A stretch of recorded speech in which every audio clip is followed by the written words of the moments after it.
Hi, everyone, and happy Friday. It's that time again for the Heat Press for Profit podcast, where we are live streaming on LinkedIn, YouTube, and Facebook. I am really excited for today's conversation. I say that every Friday, but this is a very unique conversation, one that we haven't really had on this channel, so it's going to be a first. So let's get started, and welcome to the Heat Press for Profit podcast. Thank you for taking time out of your day to listen and join in on conversations.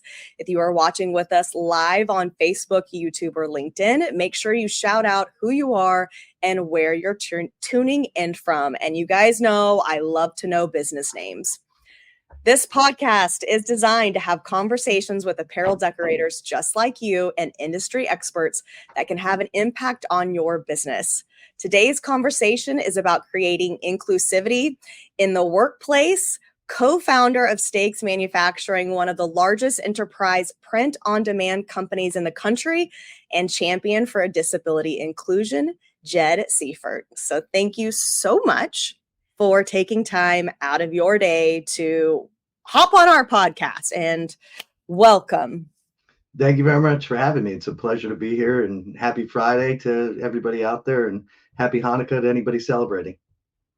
Now, you guys know during our live sessions, you guys are free to ask any questions. With Jed being here, now is a great time to get answers, any guidance, and we will definitely make sure that we get resources as well through the conversation. Now, Jed, tell us a little bit about you and what Stakes Manufacturing does, the brand, company, background, just give it all. Sure. Yeah. So Stakes Manufacturing, as you mentioned, we're one of the largest print-on-demand, enterprise print-on-demand companies in the country. We focus on both DTG and DTF. It's about half on each. And our business is really split into two divisions. One is our singles business, which is really direct-to-consumer e-commerce fulfillment. So you go to Beatles.com, you buy a shirt, that order automatically funnels to us via API. We print it and ship it within a few business days to the end consumer, white labeled as if we're the Beatles shop and we're Sony Music Group, right? The other half of our business is quick turn, low minimum wholesale. So just think about all the stuff that the screen printers don't want to take on because it's either too low a quantity or too high a color count. And we're turning those wholesale orders really quick and supporting retail events, people just replenishing their distribution facilities. So our facility is in Eastlake, just outside of Cleveland. So we've got a formal Walmart turned into a production facility. So you got 110,000 square feet of production space dedicated solely to digital printing.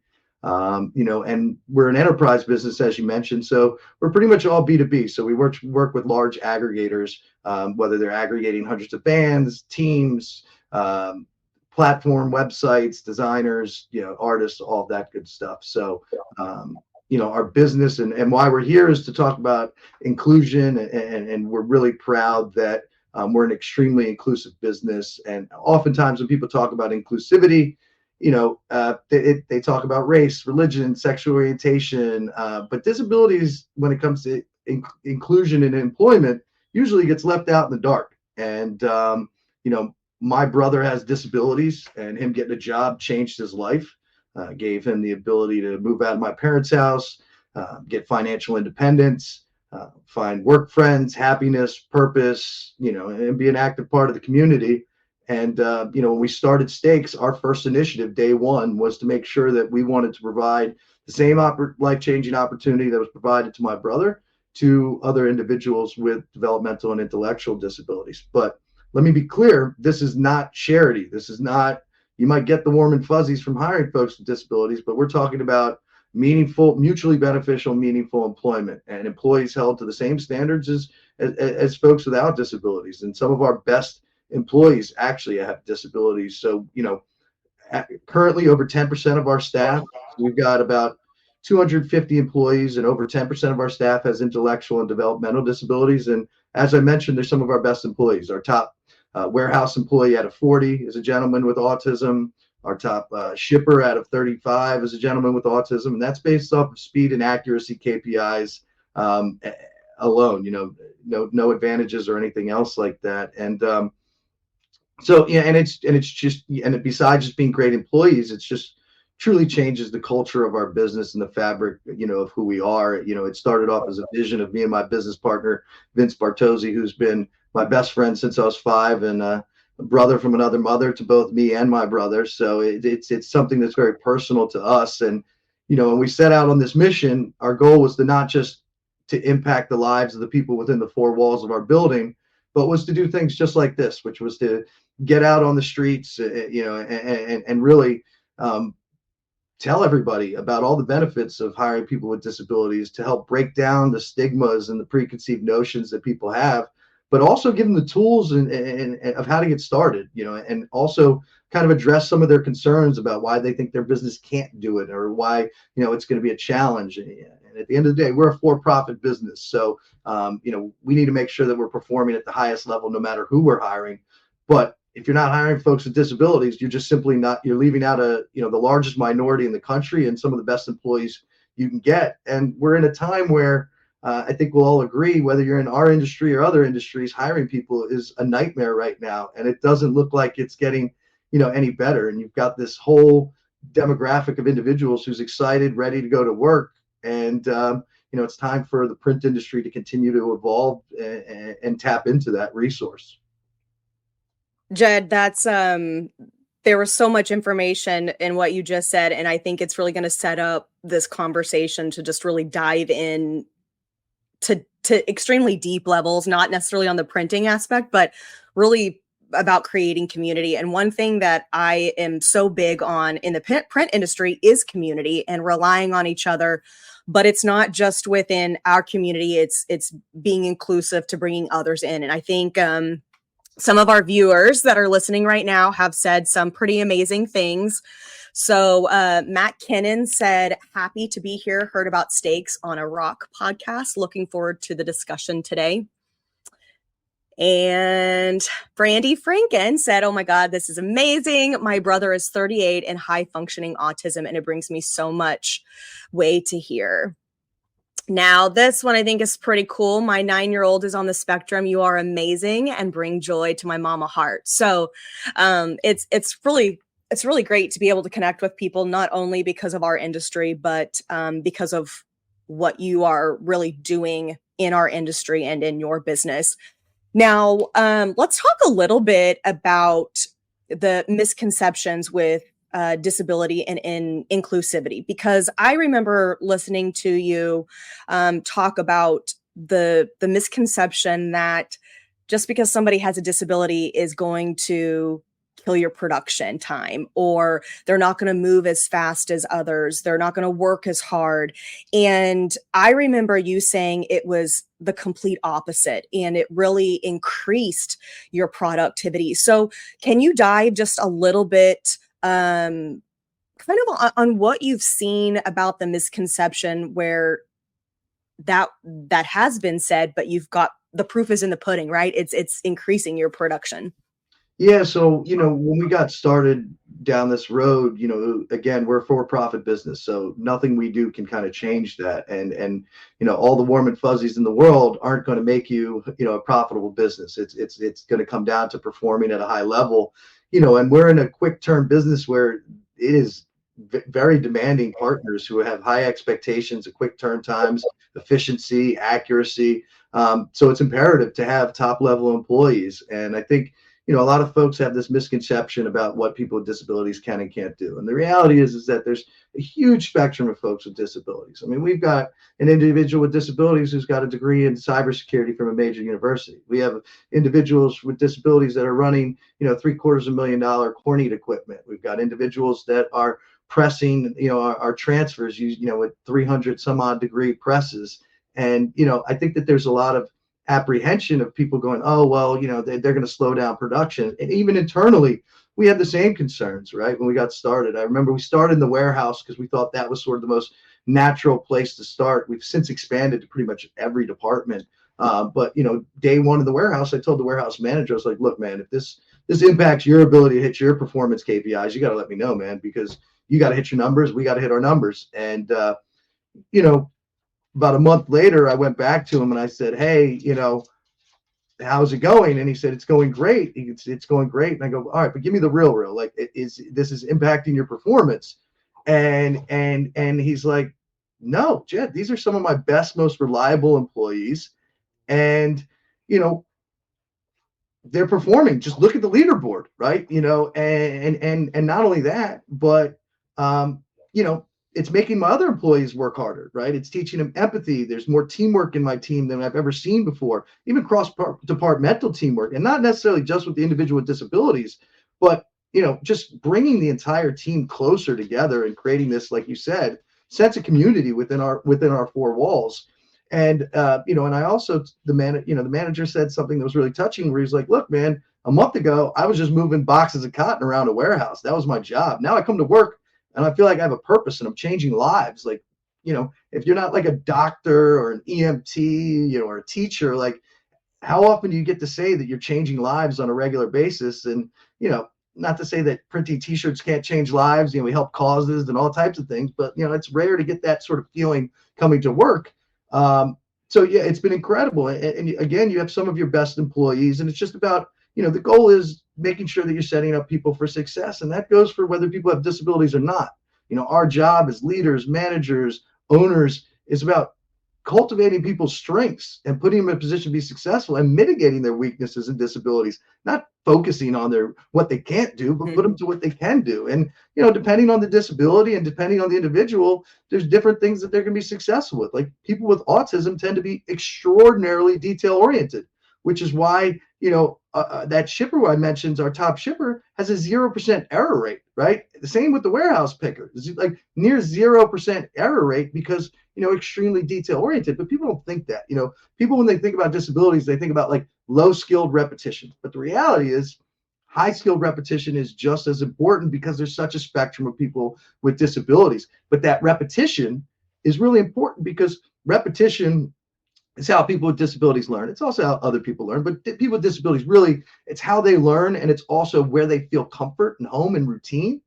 And, within my building, 95% of the jobs are repetitive day after day after day.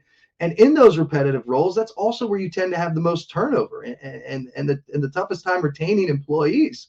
So, I think, let's be very transparent. You might have to take a little bit longer to train the person, right? Instead of training them in 2 hours, maybe it takes you 6 hours, or instead of 1 day, maybe it takes you 2 days.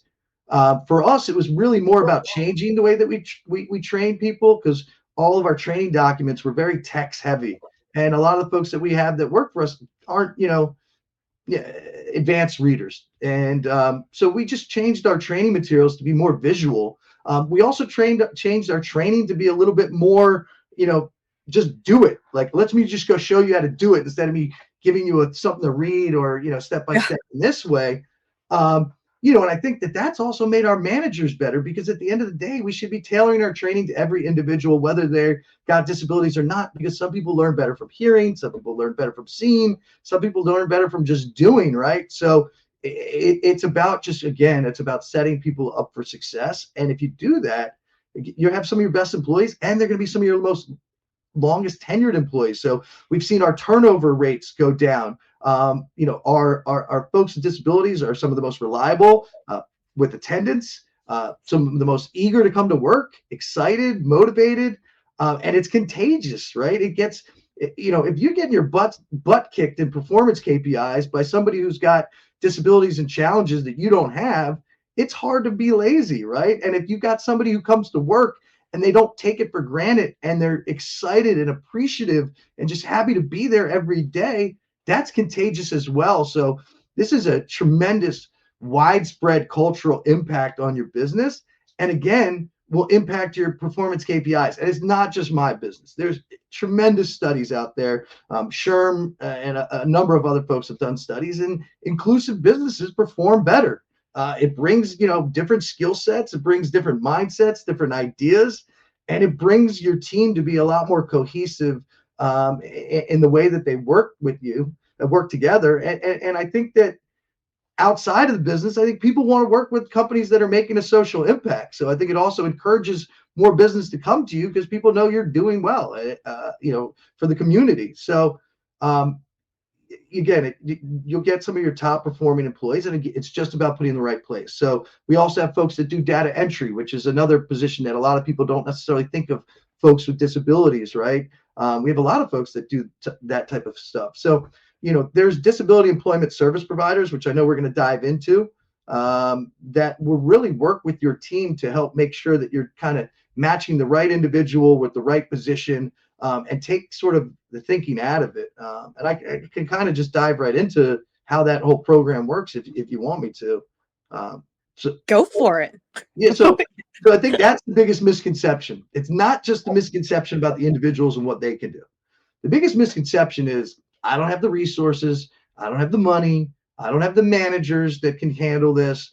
I've never dealt with somebody with disabilities, but there's disability employment service providers all over the country. Some of them are federally funded, some are state funded, some are privately funded. But what they do is they will find you individuals' disabilities to work for you. They will find them, screen them, interview them, onboard them, help train them. They'll even help train your managers at zero cost to you as an employer. That's incredible. I'll repeat that, zero cost. Where else are you going to find a hiring agency that's not going to take 25 to 30% cut, right? And that hiring agency isn't going to help train your managers. And also, depending on the level of the service need, we have some individuals that have job coaches that are there every day. We have some individuals that applied to work for us just because we hire people with all abilities. They don't need a job coach. We've got some individuals that never even told us that they had disabilities until they found out how inclusive we were. And then at meetings admitted and said, hey, you're the first employer I've ever said that I have disabilities to, because you've created this kind of open atmosphere and it's safe place. So these disability employment service providers, again, the way they'll start is they'll come in. You don't even have to have an open position to start, right? You just reach out to them. They'll come in and they'll do an audit of basically all of your entry-level positions to help you figure out what's the best role to fill and the right person to fill that role. So, for example, I helped a screen printer set up a program, and they were certain they were going to hire this person, and they were going to be cleaning screens. But once this service provider came in, turns out that they had a big need for data entry, and there was a big gap in their business, and they had, they needed to hire somebody to do it. A bunch of different individuals were piecemealing it together, and that ended up being the perfect role for them. And they didn't know that going into it, and they didn't need to, right? Like, allow these disability service providers to do the work for you. And again, they'll train your managers and help. And then if you ever get into a bind, a situation occurs that maybe your manager doesn't know how to handle, they call the job coach, and the job coach will show up. They'll fix it. And if they don't fix it, just like any other good hiring agency, they'll say, hey, maybe this person isn't a good fit, and then you replace them. Because the other thing is, you got to hold people to real standards. And if people aren't performing or isn't a good fit, you don't keep them in that position just because of charity or, you feel bad because they have disabilities. You do that, it's going to be short-lived. Again, this has to be mutually beneficial, real deal employment with real deal standards that, that have a serious impact on your business. And these service providers really help support that whole thing so that you don't have to worry about having the resources, the time, the management stuff. And going back to the story I told you before about sort of the warehouse, we had other managers. As soon as the program became successful and they saw how well people were performing, every manager, even ones who maybe would have been apprehensive before, like, oh, you're going to put more work on my plate, everybody's like, hey, we want in. How do we expand this program to our department? And now it's not a program. It's truly just the fabric of our business. And it's been pretty great. And what's been awesome to see is doing speaking engagements like this with you and interviews. We've helped a ton of people across the industry set up programs. We helped Corneat set up a program. We helped Rock set up a program. I recently made an introduction to M&R to help them set up a program. There's also a lot of smaller, screen printers and digital printers across the country who've reached out, and we've helped them. And when I say they've helped them, all we've really done is connected them with, a local disability employment service provider in their area to kind of help them down this journey, and also answer any questions that they might have, or, to kind of overcome any apprehension or concerns they might have about, what they should be prepared to, going into this. So the biggest thing I think is resources and not knowing how to get started, right? I think sometimes people just in any business, one of the biggest hurdles can be just doing or implementing or getting started or kind of going through that. Well, what if I mess it up? What if it hurts my business? What if it takes me too long to figure something out? And um, why would you not, when we are in a moment of time where finding people to work for you, people that want to go to work, and you have these resources that are actually going to help you in your business. So it's a big, giant team effort to me, is what it sounds like, in making sure that, you know, people have jobs that they are excited to go to, but it's also beneficial for all parties involved. And then you also have that support, which, again, like you said, it is free. Carly has posted some links in all of our platforms that we're streaming in. So YouTube, Facebook, and LinkedIn. There are several resources that Jed has shared with me. So I don't know if we're going to be able to post them all, but if you want them, then you guys know that you can reach out or comment below, and we will make sure that we will get that entire list over to you. And of course, make sure that we are giving you guys the tools as well. Go ahead. And guys, you can find me on LinkedIn too. I'd be happy to make the connections for you. And I think you also brought up a really good point, which is this fear of getting things wrong, right? And I think that's a lot of reason. You know, the big reason I think people is like they're what we just talked about. But the fear of getting things wrong, I think, is another thing that stops people from hiring folks with disabilities. They're like, well, we don't know. You know, we're going to screw things up. Let me tell you, you will. All right. But you're going to screw things up with employees that don't have disabilities. You're going to hire the wrong people that aren't going to be a good fit. You're going to mess up how you manage certain situations. I've been in the disabled community my whole life, starting when I was real young, coaching Special Olympics. It wasn't until 4 years ago when I hired my first deaf employee that I found out that they don't like being called hearing impaired. They just want to be called deaf. I didn't know that, right? Like, you know, we had a meeting once.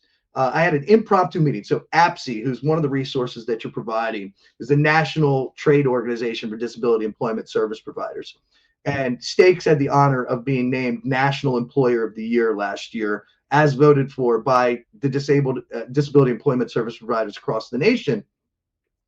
And, you know, APSE, these guys, you know, we got this nominated for this award, and I did this impromptu town hall, and I was so excited to tell the entire company how proud I was. I jumped up on a table, you know, a couple hundred people listening to me talk.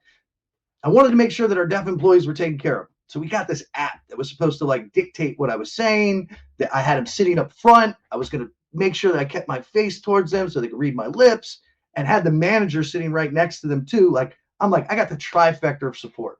Well, the app was a piece of crap. It didn't work.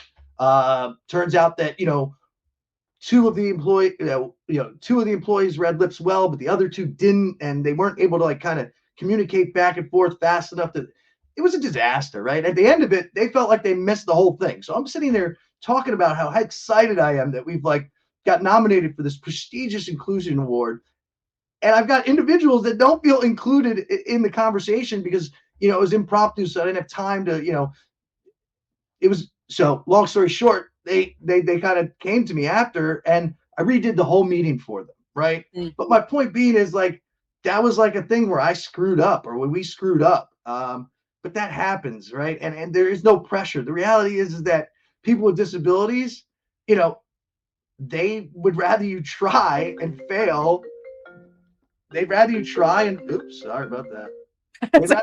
They'd rather you try and fail than not try at all. So like, you might call people the wrong names, you might do something wrong. Like, again, but that's why the job coaches are there to support you. And as long as you're trying, that's all you can do, right? It's no different. Yeah, it's no different than anything else in life, right?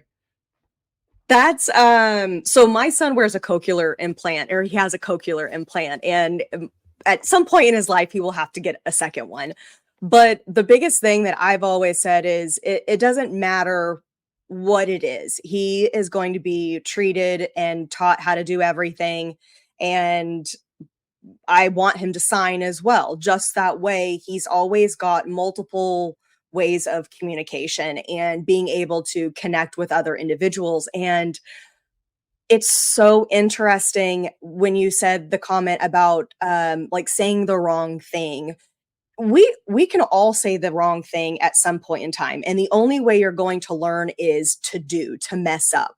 If you don't mess up, how are you going to learn the correct way to do something? Nobody's perfect, and nobody just comes out knowing how to say and do everything, and you just have to take that step forward.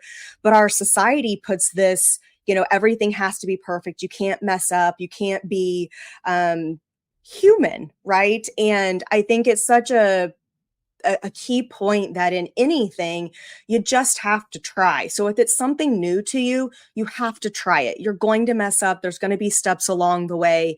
And somebody's going to say something. It doesn't matter. People's feelings get hurt at any point, at any time of the day. And the only way you can fix it is by somebody to say, hey, I would prefer this, or I would really like it if it was that. There's no, true manual that everyone is given on things to say and not say. So I think it's huge that that's really drilled over and over again, that it's okay to mess up.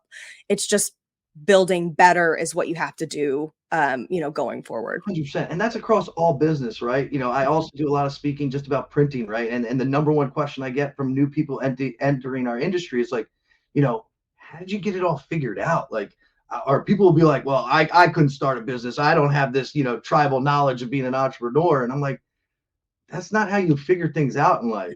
Like, you want to know how I figure things out? I got a resilient face that I fall on all the time. And, you fall on your face enough times, you figure out ways not to fall on it again, right? Until the next thing that makes you fall on your face. You're absolutely right. I mean, that's just how you learn things. But again, in this, you're not on your own. You have these support resources that don't exist in any other sort of aspect of our business. Like, we don't have anybody else that's this hands-on that can come impact our employees, impact our managers, answer questions, So yeah, you're spot on. It's just about trying and doing and leveraging the resources so that you don't have to reinvent the wheel. But again, you don't have to be ready to hire right now. Like, just reach out. Every state has a vocational rehabilitation office. You just Google your state vocational rehabilitation office. You reach out to them. Either they'll provide you the service or they can connect you with local providers. There's a ton of other folks that you can reach out to as well. But just start with one of these agencies and then have them come to your facility and talk with them, even if you don't have an open role today, right? Because at the end of the day, you're going to need folks. And then you have this other hiring agency that knows your business, knows where the needs are. And, with folks with disabilities, it's not one size fits all either, right? So there's a tremendous part of the disability population that, because of archaic laws that our government has, are hindered from working full time, or they lose their Medicaid benefits. So there's a huge population that can only work part-time. So you might only have a part-time opening, right? We also talk about creative employment too, beyond just sort of, because we sometimes, print shops are so small. They're like, well, I don't have just this one role open right now. And we go, okay, well, let's look at a creative employment. So an example of that would be, all right, well, Joe does 2 hours of data entry work. Sarah's doing, 2 hours of data entry work, and, Jim's doing, 5 hours a day or 4 hours a day of packaging up stuff, right? That's not their core job, but they do it every day. So then we create a new position that is just taking all of that stuff off of all of their plates to put on this individual. And now they can become more successful at what they do best, because they're not bogged down doing the stuff that they think is sort of menial to their day, right? So there's all types of ways that, that this can work, and there's all types of support levels, right? There's folks with disabilities. I actually, I'm not calling anybody out, but I know individuals who are chief operating officers of major corporations in our industry that have autism. Then they just don't talk about it, right? So, like, we're talking about from an executive level down to, hang tag at a shirt, right? There is a huge spectrum of people, and unfortunately, folks with developmental and intellectual disabilities currently have an 80% unemployment rate. So a tremendous amount of them out there ready to go to work. And again, they're going to be some of your best workers. They're going to be some of your most grateful, some of your most reliable. And it will help, again, cultural impact and turnover, retention. Uh, it really is quite incredible how much of an impact it can have on your business, but also have on you personally. Like, I don't know about you, but me leaving my job, feeling like I impacted somebody's life is far more fulfilling than feeling like I printed X amount of t-shirts that day. And I want to do both, right? But but it's a beautiful thing. And I want to say, great things about the print industry too, because when we started on this mission, there was not a lot of people being inclusive, and we're not taking credit for any of it, but we've really seen a great reception every time we do these speaking engagements. Many people reach out, then they set up programs, so we're really starting to see this sort of like industry-wide impact, and the goal, even bigger than that, is once we kind of go from an industry that was behind the times, which is primarily a whole bunch of old white dudes, to a more inclusive for everything, not just even disabilities. I think that the print industry can then be a trailblazer to show other industries how they can evolve and become inclusive and progressive and reap all the benefits of hiring folks with disabilities. And it will change the community, and that doesn't just change that individual's life. It changed my family's life.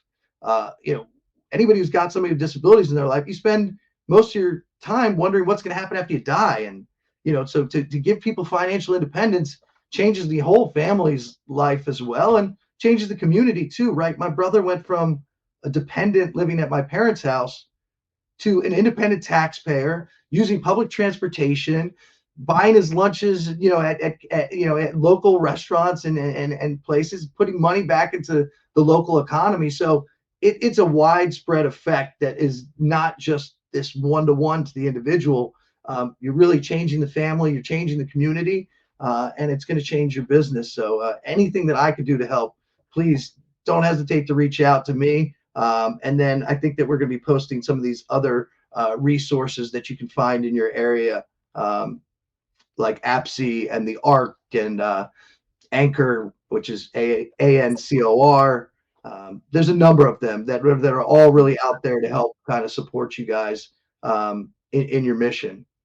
So this one's it's kind of running a little bit together. So as you guys are copying the links that you see in the comments, just break it down like normal websites. So start with a W and then go all the way. So for particularly the Commission for Disability Employment, that's the second line with that www all the way through .org.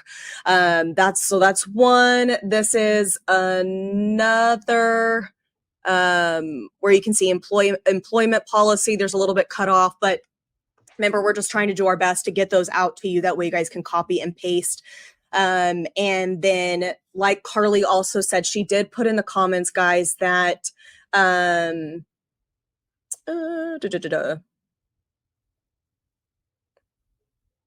give me a minute. Let me find You're it. looking that up. I'll give you one more tidbit. So another kind of apprehension we had, especially because you guys do a lot of DTF and we do a lot of DTF, and that's kind of here. When we transitioned into having, expanding this program into our press department, one of the concerns was, we got 300 some odd degrees. Do we have safety concerns? So we did an audit, and we looked at we looked at what we needed to be done, right? And we spoke to the job coaches, and the reality was we didn't have to do that much. But what we learned at the end of it was, we're sitting in the managers meeting, and one of the managers goes, "Yeah, we should have done these safety precautions for all employees a long time ago." So again, it also is like helping evolve your business, because you start thinking about it like, maybe I should do individualized training. Maybe we should have these type of safety precautions. So again, it also helps evolve your business in other capacities as well. That's but it's so true, right? Like it's things you would think would be standard or you would do normally, but then you really don't think that deep about them until it's like, oh, well, wait a minute, why aren't we doing this for everyone or originally or onboarding, just part as your normal training process. Yeah, I will the same say, thing with accommodations too, right? So like people get hung up on, oh, well, I'm gonna have to make all these accommodations for folks with disabilities, but over 80% of accommodations don't cost the company anything, right? And we mm, believe that you should be giving accommodations for all your employees, right? We have certain equipment that if you're short, it's very difficult on your back to use. So what do? We built like a pallet platform that you can stand on, right? We've got mothers who, single mothers who have to pick up their kids from school. So we let them come into work an hour early and leave an hour early. Those are all accommodations, right? Or just adding some visual stuff to the training. Like those are accommodations that don't cost the company anything. And by setting an atmosphere where people feel like they can come and ask for those accommodations, that's a beautiful thing because those people are just asking for things that are going to help them be successful for you, right? It's not like, oh, you're doing this accommodation and you're not going to reap the benefits. It's like, no, this is how you're going to set your employee up for success to maximize what they can do, right? So I think a lot of these lessons should be how we treat all employees, and I think you start to see those things even more clearly as you are inclusive and hiring folks with disabilities. You start thinking about things that just maybe never crossed your mind before or never felt like a priority. absolutely. This, I think I know it was one of the big points that I wanted to be able to set out on today's discussion is just really getting that mindset, the change the mindset on where we're looking, who we're looking at, and really the opportunities out there for all parties. It's a win-win. So they said, you've helped me find a new way tomorrow to hire the best talent. Grateful. Several comments have come in saying you guys are awesome. Thank you so much. And not me awesome, you awesome, Jed. You're the one that's got this. Don't sell yourself short. You are championing inclusion right now as much as I am. You sought me out. You brought me on this show because you felt this was important, and you've got a following of people that you are now saying it to. Whether it's coming out of my mouth or yours, you're a champion of inclusion right now, just as much as me. So feel good about that, and all these awesome and love that people are sending out is just as much coming your direction as mine. Oh, well, thank you. That means a lot. I will say I commend you immensely because not only are you creating opportunity, you're also creating this safe space, and not just for those that have a disability that are, coming to work for you, those that have been working for you and have felt that they can just come to you about topics or things that might be going on with them internally, or for those even that had a disability that you didn't know about.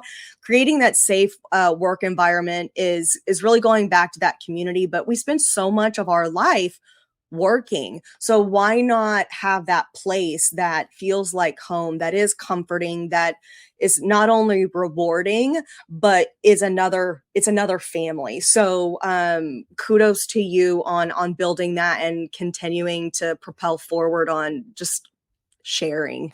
Yeah, and I think it's so the vocational rehabilitation offices, they'll also send out trainers to help train your employees, right? What it's like to work with somebody with disabilities, and they'll help kind of break down some of those stigmas too. So we recently had them come out, and they did like a training session with like 75 or to 100 of our employees who voluntarily signed up for it. And part of it's just breaking down stigmas. Like one of the exercises is like, here's all the jobs in our building, here's all these disabilities. What's the one that's least likely to be able to do what? 99% of people said a blind forklift driver. Turns out they actually have a certified forklift driver who's blind. He only has 10% of his vision here. They ended up installing all these mirrors all over the forklift, and he was able to get certified, right? Mind blown by my employees. Like, oh my God, we never thought that. We're putting everybody in a box. Anything's possible, right? Anytime somebody says somebody can't do something, somebody ends up doing it, right?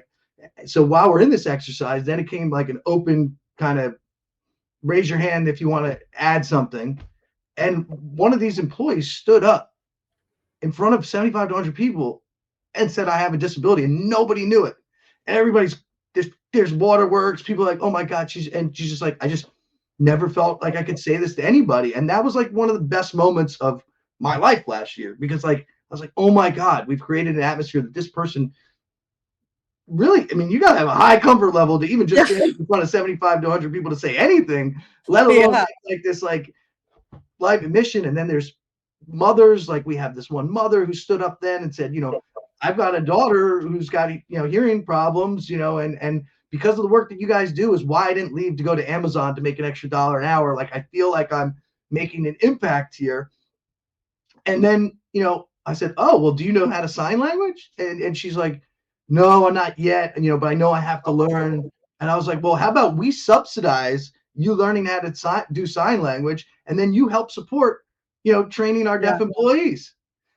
Just like beautiful moments like that happen that you just can't put a price tag on that. It really is a wonderful thing. Yeah, that's incredible. I feel like we could probably talk another hour on just opportunity, resources, what you've built, how it started from one to, how many did you say, disability wise, employees? So we have 250 employees, over 10% have disabilities. And then we also have a school to work transition program with the local county school system where we have 12 interns a semester. They come for 2 hours a day. They get assigned an on-site job mentor. The goal is to make them independent workers by the end of the semester, some quicker than others. And then if it's a good fit for them when they transition out of high school and a good fit for us, then they get the opportunity for full-time employment. So the individual I mentioned, who's our top warehouse employee, actually came from that program. They get high school credit. They learn how to, and some of them aren't even looking to come work for Stakes. My favorite employee from the last semester, he was asked in an interview, if he's excited to come work for Stakes after he transitions out of high school. He said, no, I'm just working here to build my resume to get my dream job at Home Depot. And good for Quinn, man. I love that guy. And I'm glad that, we were a platform to help him get there.